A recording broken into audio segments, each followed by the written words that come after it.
The CEO was shocked to discover that his fiancée, who had disappeared for 5 years, had formed a new family with someone else. At first, he didn't take it seriously, thinking he must have been mistaken, but when they met again at the elevator, and a little girl called her mom, the CEO realized that his fiancée had completely forgotten their past. Little did he know, it was all a misunderstanding.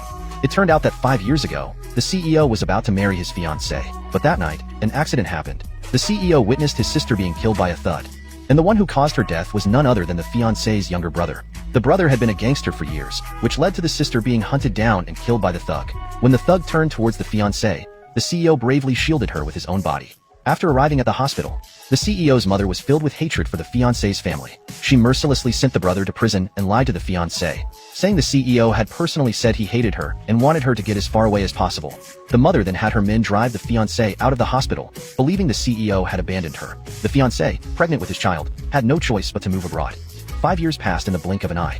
Due to a work assignment, the fiancée returned to the city she once knew so well. Unexpectedly, while staying at a hotel, she ran into the man she once loved. The CEO, who had been in a coma back then, never understood why his fiancée had left him, seeing that she had now formed a new family. He was filled with hatred for her. Later, the CEO went to the hotel front desk and learned that his fiancée had only booked a standard room, thinking she couldn't even afford a presidential suite. He suspected his fiancée's choice of husbands wasn't very good either, so he told the front desk to upgrade her to a luxury suite the next day, or if none were available, to give her his penthouse.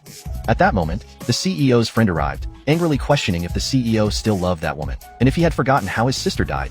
The CEO didn't respond to his friend.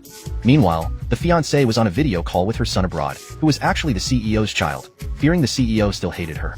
She had no intention of telling him about the boy. The next day, after sending off her boss's family, she went to visit her brother in prison.